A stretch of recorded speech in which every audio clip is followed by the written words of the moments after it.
Good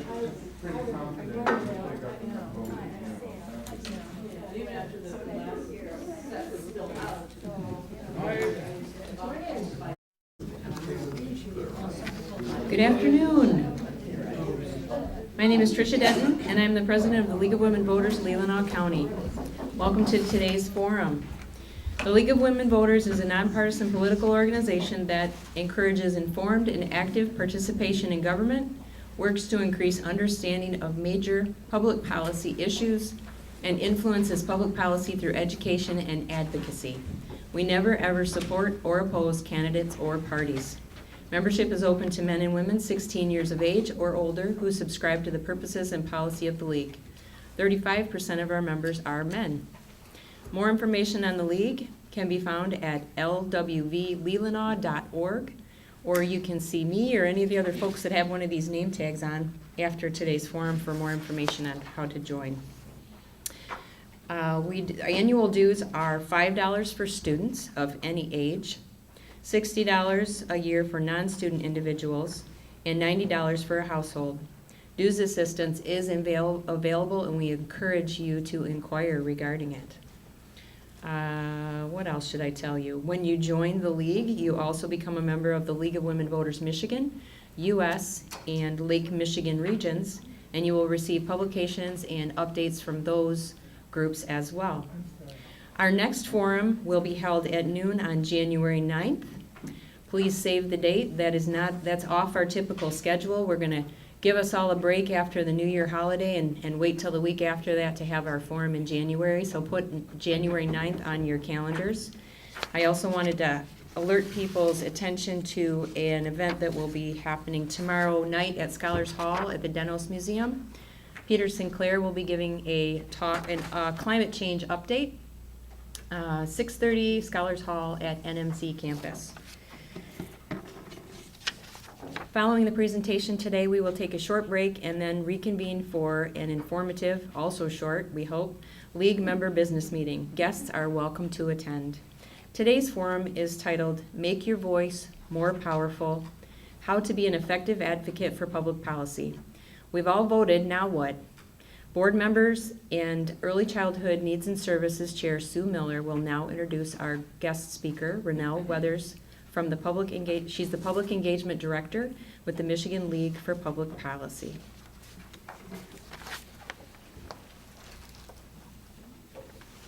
I thought I'd just give you a little background about how we recruited Renelle to come up here to Leelanau County. She kindly drove up from Lansing yesterday, and as Tricia mentioned, she is with the Michigan League for Public Policy. And a few of our league members went down to Kent County last spring and went to an early childhood conference. And at that conference, we had the pleasure of hearing a staff member from Michigan's League for Public Policy talking about how citizens can influence public policy. And we were all so impressed with the content of that presentation that we decided we needed to bring something similar up here to Leelanau County. So Renelle has graciously agreed to do the presentation. And I'd like to tell you a little bit about Renelle before we bring her up here. As the Community Engagement Director for the Public Policy, Michigan League for Public Policy, she works with organizations throughout the state in connecting the impact of budget and tax policies to their communities. She's motivated by the belief that all children and adults deserve the opportunity to achieve their dreams, regardless of race, ethnicity, religion, or economic class. She's recently participated in the Leadership Institute for State-Based Advocates project with the Annie E. Casey Foundation. Prior to coming to the League, she worked as the Senior District Representative for U.S. Representative Mark Schauer, where she collaborated with a diverse array of community leaders, agencies, grassroots organizations, and local units of government. She also served as Constituent Relations Director and District Representative for the Office of Michigan Senate Minority Leader. She's managed a nonprofit that provided programs for youth and families and operated a child care program. Her career has been devoted to improving the results for families by promoting access to economic opportunities.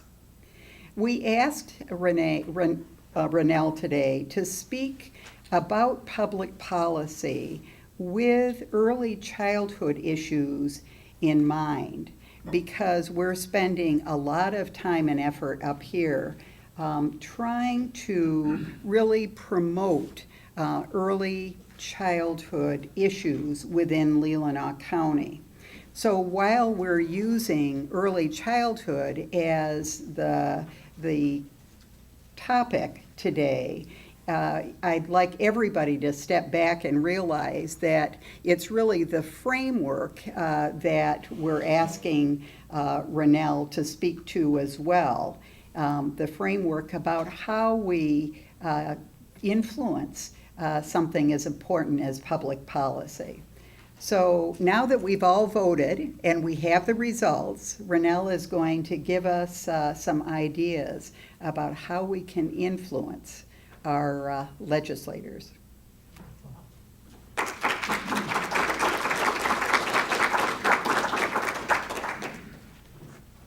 After all of that, y'all just want to walk out and before you guys say, "That's not, she did what?" But I'm here. So how's everybody doing? You good? Yes. Okay. So I actually came from Jackson. I live in the Jackson, Hillsdale area.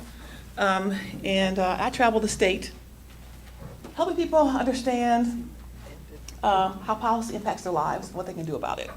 And it goes through a range of things, talking about from the budget to different policy issues, because what the league believes that we have to consider the whole person, right? And the family as a whole. We can't have thriving children without having parents that are doing as well also. So we have that holistic approach. So I'm going to share a little bit about some data and go from there. And I want this to be interactive and conversational, so please, if you have a question, ask it. Usually, sometimes I do 2-day workshops, so I'm combining all this in like a 45 minutes to an hour. So I can't do everything, so we'll do that. So I think the one that Sue and a few of you went to, that was actually a part 2 of some presentations for that. And the league's been around over 107 years. How many of you have heard of the league, Michigan League for Public Policy before? Awesome, awesome. And we've always carried the focus on how our children and families faring in Michigan, how can we improve their outcomes and the results for their lives. And we do that thinking about how can we want all residents, no matter where they live, to thrive in Michigan. So today I kind of set a little agenda. Hopefully we keep to it, we'll see. But just give you a little legislative basics and some kids count data. And we're going to talk about some policy recommendations, and you guys have some policies you want to work on, so please ask that, and we can actually talk some strategies about that as well. And then, what's your role? I don't care what we do, we all have a role to play in improving our communities and improving our state. And then some advocacy strategies, and then what's the message? Sound good? Yes. We're good? Okay. So first, we all have heard about this blue wave that was supposed that people want to happen. I say we had pink wave, and you guys participate in it by electing your first probate judge. So let's give you guys a hand.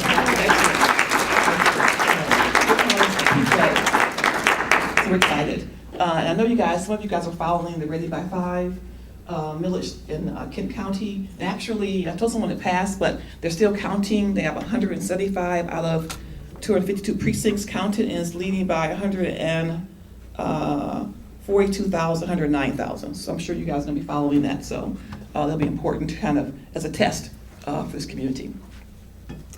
So let's start with knowing how to count. Right. I was with some young people in, oh gosh, it's been a travel state. I was in Saginaw, Bay Area, and I had some young people in the room with adults. And I asked how many of them liked math.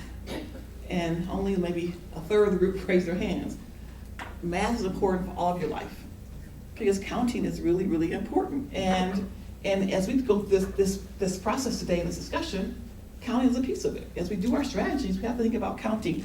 And as I talk today, and I'm going to focus a lot on the state, but all of these are transferable to county and local levels, all of these strategies. Okay, and we'll throw some of these in as well. So what happened yesterday? We had an election, right? And someone mentioned to you about what's currently the makeup of the state legislature. And you might want to think about what's happening with your county, with your level, with your various levels of government, and how that makeup is.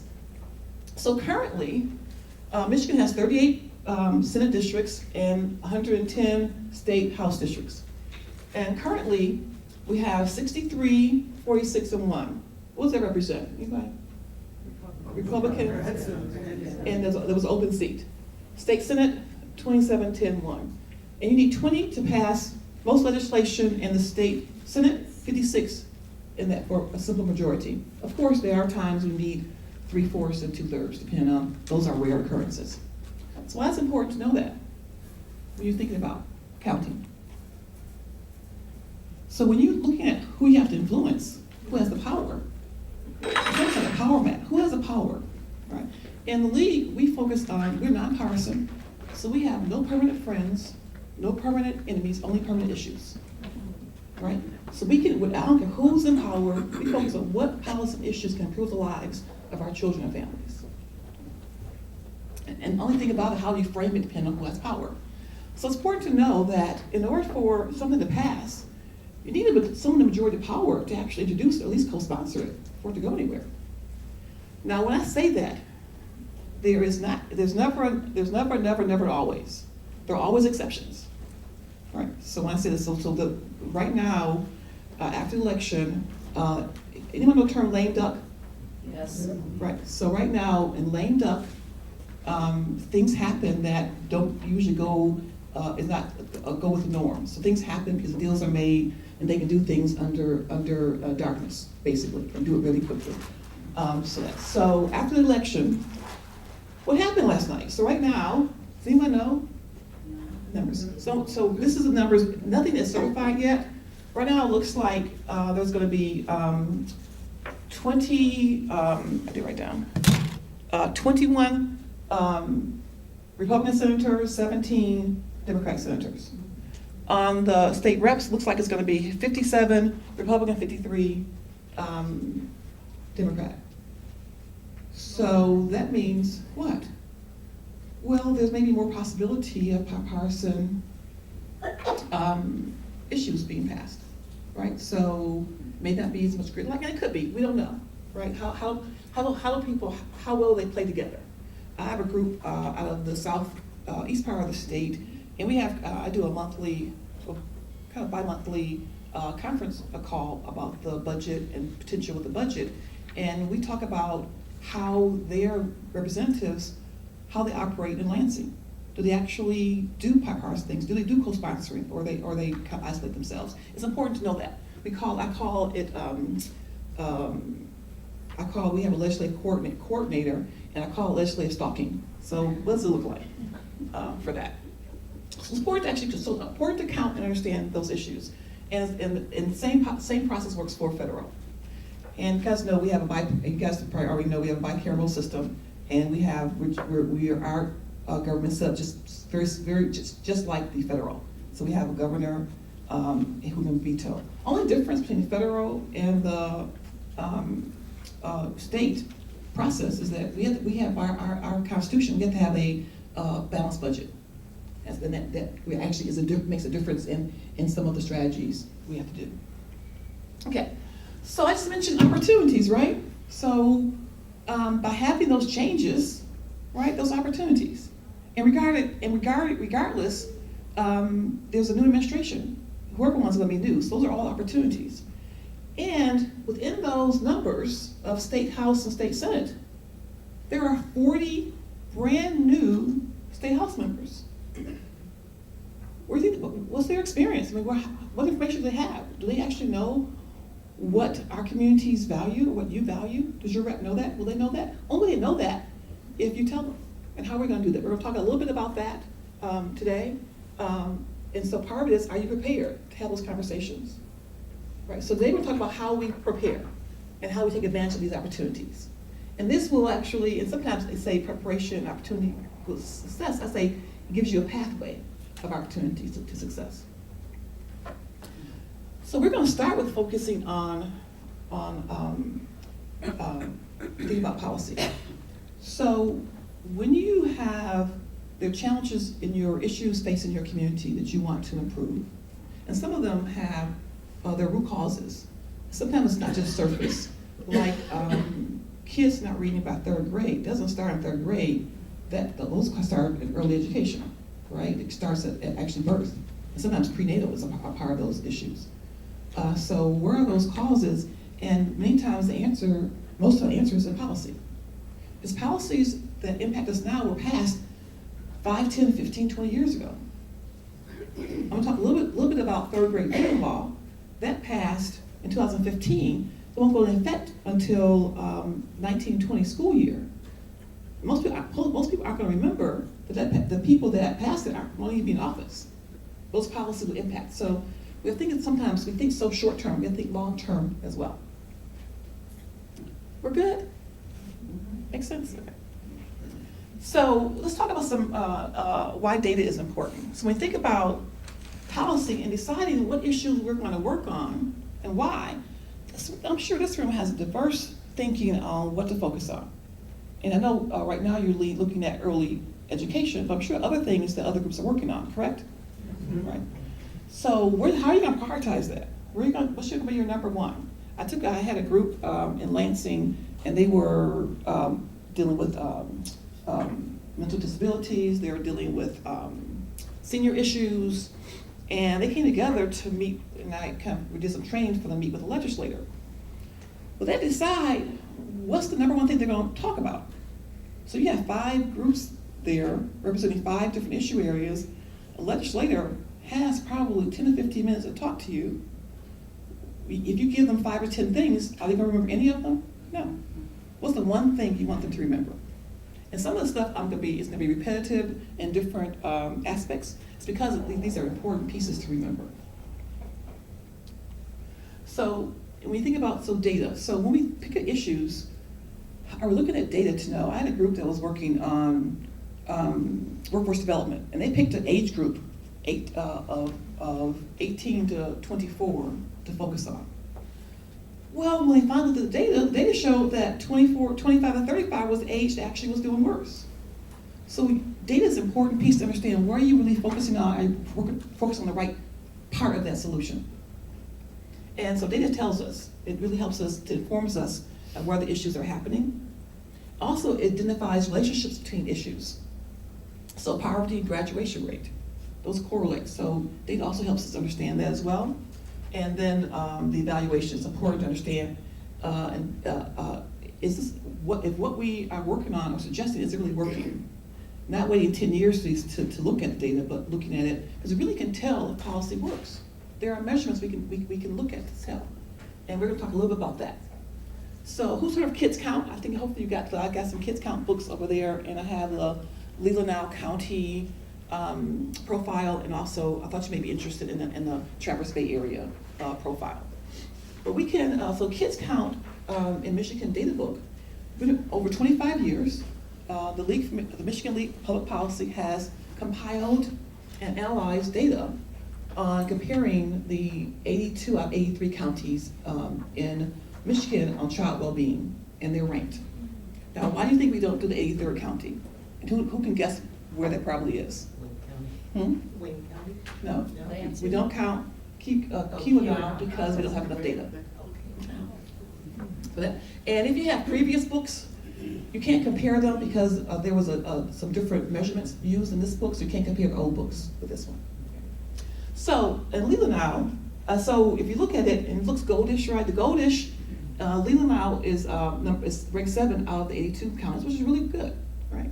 And the you have the blue, dark blue, light blue, and you have the red, which is one of the bottom grouping.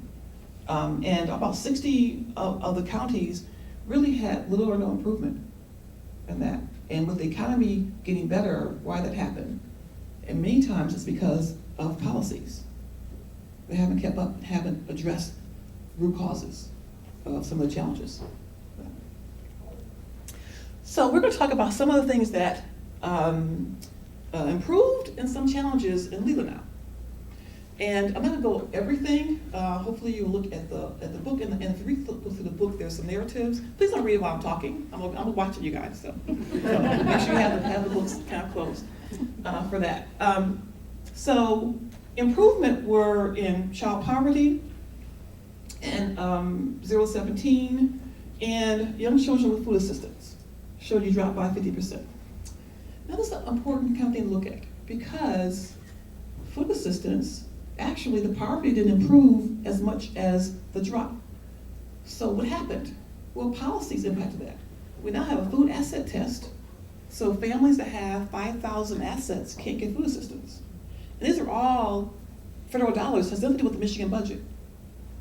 So why do we have that policy? And we've been, it's one of the policies that we are fight every year. We have a priority list, and it always is on it, eliminating the food asset test, because what happens is that, and some things are done just because of ideological leaning and not because of any rational reason, because food assistance totally correlates with the economy. So it's going to naturally go down as the economy goes down. But we don't want families to suffer. We want families to be fed. And if children don't eat, how do they succeed? Right? So these are all important pieces to think about. So sometimes the number tells us, well, the story's behind all the numbers. The story behind those numbers, and the communities, sometimes they know it, sometimes they can learn it, but it's important to know those stories behind those numbers and ask the question why, to get to the root cause. Improved is the less than adequate prenatal care. And that is so key in having healthy birth outcomes, so children are better equipped in learning, right? So if mothers don't get prenatal care, then sometimes they're more likely to have low birth weight babies. That causes all kind of challenges for children growing up. So they're connected. These are connected for that. And some of the challenges are low birth weight babies, which I mentioned. So other challenges, 3 and 4 year olds not in preschool. Now, you guys did better. You did worse. And it's really important, even though those numbers seem like low, but we know when kids are not in preschool, they have worse outcomes when it comes to third grade reading. And then even though we talked about focus on early childhood, I wanted to just mention the students not graduating on time. That's a huge, 200%. Huge. So what's happening there? What's going on? And then in third grade reading. I want to highlight third grade reading. Who knows about the new law on third grade reading? Right. That's an important issue. And many times, and I was part of, I was a staffer in the legislature, and so I know about unfunded mandates. Many times things are passed, there's no funding piece with it. States that pass third grade reading law, who knows, so let me tell you about it first. Third grade reading says that if students aren't reading about third grade, you can retain them. And what we found is that other states that have done that, they actually had aggressive initiatives and investments into students early on in order for them to be better prepared. Michigan has the language to prepare, but not the funding with it. So what happens to the children who are disproportionately affected by that third grade reading law? And there are some things that we actually worked on to improve the outcome. When we saw it was passing, we have a staff of about 18, and we have several of our policy analysts that go to all the hearings, and our Kids Count project director actually worked on improving it, give parents more options. So parents actually can go to schools and get exceptions, and they can request one-on-one training. So a lot of things they can do, but do they know about it? And what we found is that many of the, what happens, right? Who has young kids? You have, right? So when kids bring stuff home, papers home, do you go in the bag? Sometimes you worked all day and you get your homework. Do you go look through the bag to see what's in there? Many times the information doesn't get read in time. So it's important that we have a process of actually helping families understand what this process is and what this can mean for that. Any question about the data? So when we look in our Kids Count book, we have 4 domains: economic security, education, health, family, and community. And out of those 4 domains, there are 16 indicators for well-being. I'm gonna go over a couple of them, but in the book we have all those. All of them are ranked in the book. So when we talk about economic security, first let's have a baseline. What is poverty? And I'm using a family of 3. That's the profile of a family receiving assistance in Michigan, majority.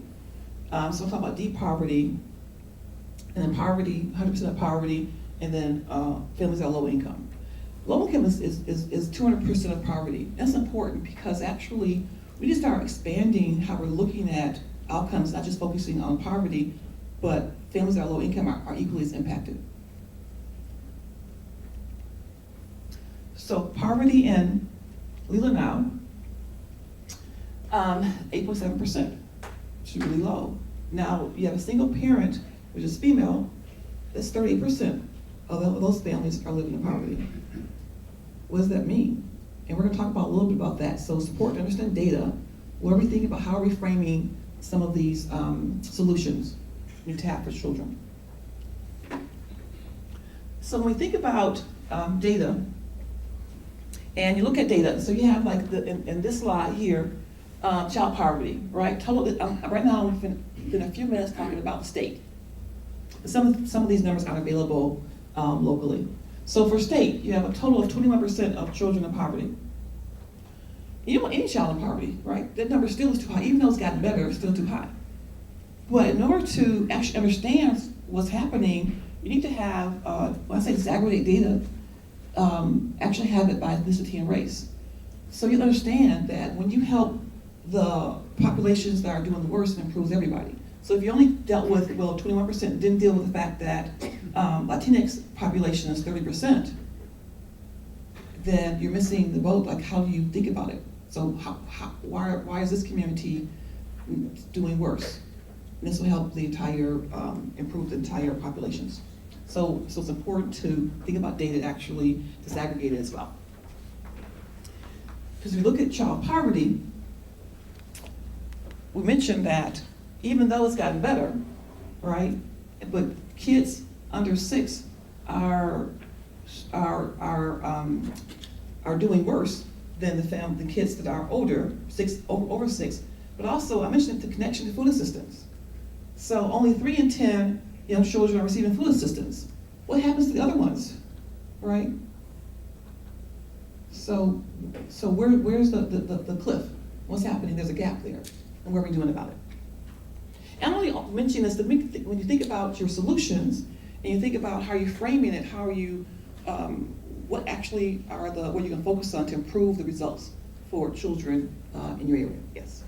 Renelle, we have some recent experiences. We have a pretty good population of migrant seasonal worker families. Mm-hmm. And it's the breadwinner that gets taken by ICE or Border Patrol. And recently a mother was left, I can't remember if she has 3 children and she's pregnant, or she has 4 children.